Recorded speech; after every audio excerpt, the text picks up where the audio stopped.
Sugatan ang isang binatilyo sa Antipolo matapos pukpukin ng palakol sa ulo.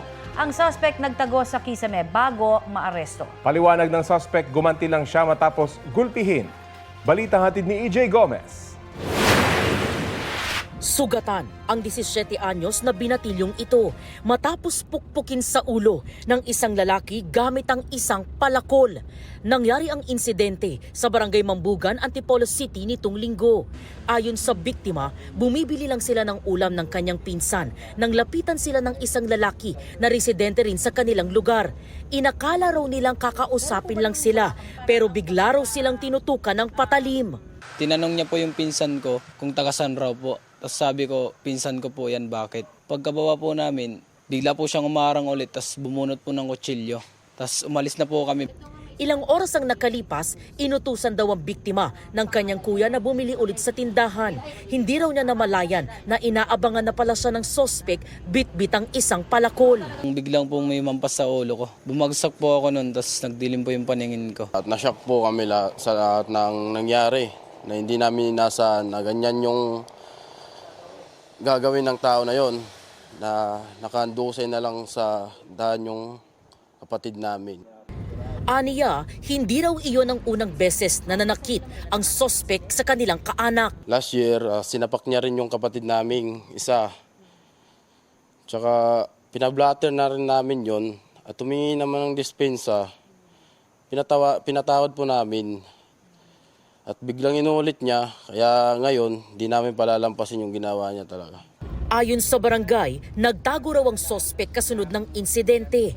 Nakipagtulungan yung mga kaanak ng suspect na pwede namin i-search yung inuupahan niya. Nakita namin siya sa kisame ng CA pero nakalabas yung paa. Doon na raw pinusasan at inaresto ang sospek. Na-recover sa kanya ang ginamit na palakol. Aminado si alias Zo sa paggamit ng palakol. Nagawa raw niya yon dahil sa galit at paghihiganti raw niya sa pamilya. Itinanggi naman niya ang panunutok ng kutsilyo sa magpinsan. Hindi po totoo yun. Yung? Nilabas ako sila ng kutsilyo. Sinaway ko lang po sila nun. Taka ako kumuha ng palakol. Tapos? Yun, tsaka ako sila pinalakol. Binugbog po ako ng 4 na magkakapatid kaya lang po ako gumante. Kailan kayo sir binugbog? Nung araw din po na yun. Ayon sa barangay, dati nang nasangkot sa ilang insidente ng gulo sa lugar ang sospek. Nakadetain sa Antipolo Police Custodial Facility ang lalaki na nahaharap sa reklamong frustrated homicide. EJ Gomez, nagbabalita para sa GMA Integrated News.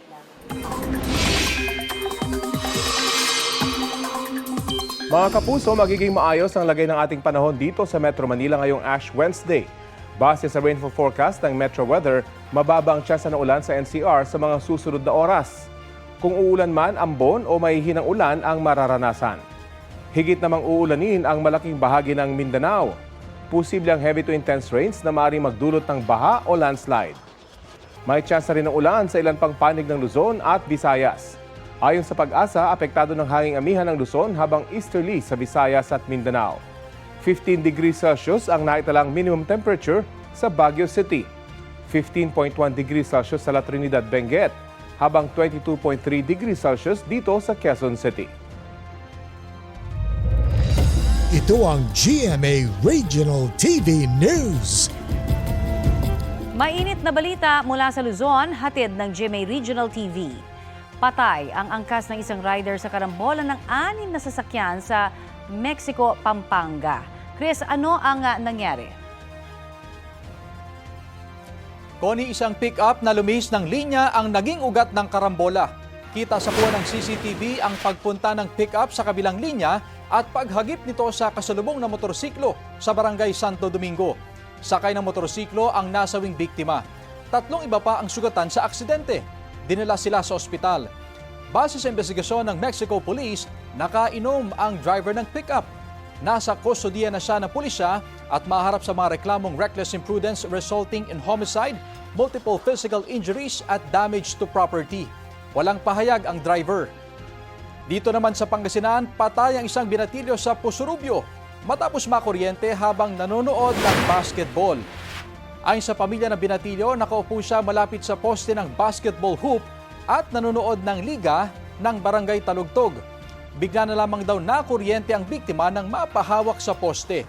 Kalaunan, napag-alaman ng mga naroroon na may nabalatang kable at nakadikit sa poste. Tanong ng pamilya ng biktima bakit may live wire doon. Sabi ng pamunuan ng Sangguniang Kabataan na nagpaliga, nasuri nila lahat ng kable sa lugar bago sinimulan ang basketball games. Posible raw na bago ang natuklap na bahagi ng kable ng kuryente na naging sanhi ng insidente. Tumanggi namang magbigay ng pahayag ang chairman ng barangay. Matapos ang nangyari, ininspeksyon ang mga kable ng kuryente sa mismong basketball court. Nagpaabot ng pakikiramay ang konseho ng barangay sa naulilang pamilya. Magbibigay rin daw sila ng tulong pinansyal. Ginarag sa mga simbahang Katoliko ngayong Ash Wednesday na hudyat ng pagsisimula ng Kwaresma. Kasabay niyan, hinihikayat ng Catholic Bishops' Conference of the Philippines ang publiko na mag-digital media fasting sa Lenten season. Balita hatid ni EJ Gomez. Alas 5:30 ng madaling araw, nagsimula ang unang misa sa Baclaran Church o ang National Shrine of Our Mother of Perpetual Help. Dumami ang mga nagsisimba ngayong Ash Wednesday at araw din ng Baclaran. Si John Veer, bumiyahi pa mula Cavite papunta sa Baclaran Church. Hindi raw buo ang araw niya kung hindi dadaan sa simbahan bago pumasok sa trabaho. Dumaan lang po ako to pray lang po. Yun, papunta po ako ng work tapos para po syempre give guidance po kay Lord para to start a better day po. Si Rosita naman na mula sa London, sinusulit daw ang mga panahon niya rito sa Pilipinas, kasama ang lingguhang pagbisita sa Baclaran Church. I live in Cainta, tapos every Wednesday I'm here in Baclaran. Talagang devoted kami kay Mama Mary, no? And then we've been here too long. Maging strong lang tayo and healthy, that's all we want.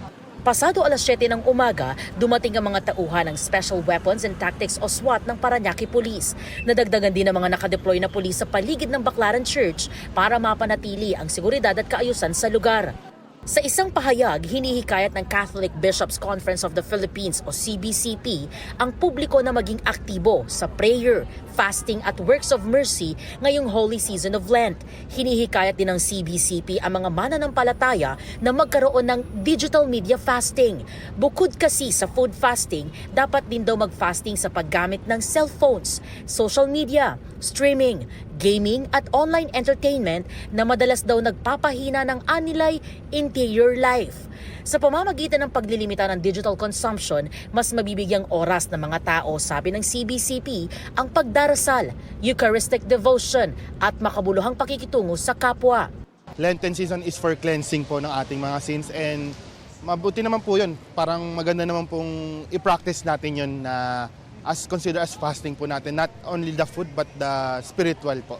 Yung fasting sa digital media po. Umaasa naman ang ilang nagtitinda sa paligid ng Baclaran Church sa mas malakas na kita ngayong Lenten season. Sana ngayong Ash Wednesday, gumanda ang kita namin. Pag mahal na araw kasi, lalo yung palaspas, maraming tao. Kaya marami rin kaming benta. Kaya lagi namin pinagdarasal na sana taon-taon ganon. Lahat kami happy. EJ Gomez, nagbabalita para sa GMA Integrated News.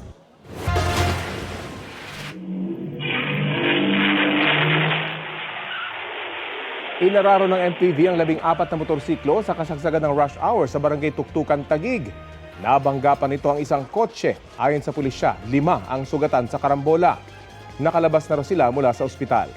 Paliwanag ng driver ng MPV na isang pulis na nakatalaga sa airport na walan umano ng preno ang kanyang sasakyan. Pinalaya na siya matapos makipag-areglo sa mga biktima. Kritikal ang isang binatilyo sa Antipolo City matapos aksidenteng tamaan ng bala ng baril sa ulo. Pinaglaruan daw ng biktima at ng kanyang kaibigan ang napulot nilang baril.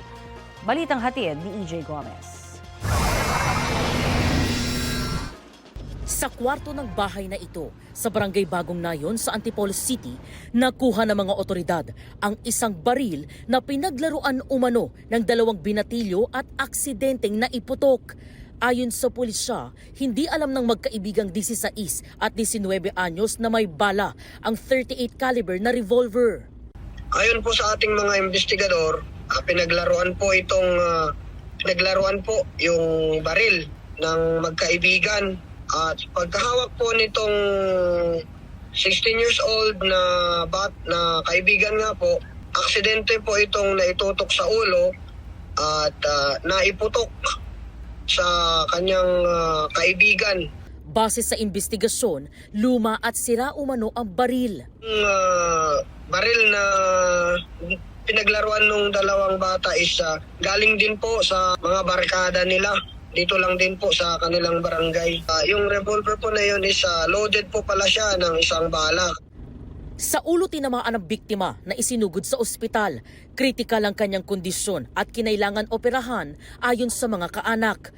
Kwento ng ina ng biktima na pulot ng magkaibigan ang baril na ginamit. Siyempre, mga bata yan, ma'am, pinaglaruan. Basta alam nila laruan na akala nila hindi pumuputok dahil alam nila sira.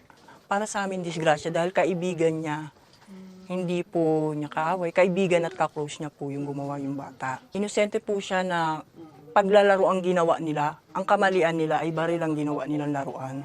Nasa kustodiya na ng DSWD ang 16 anyos na binatilyo.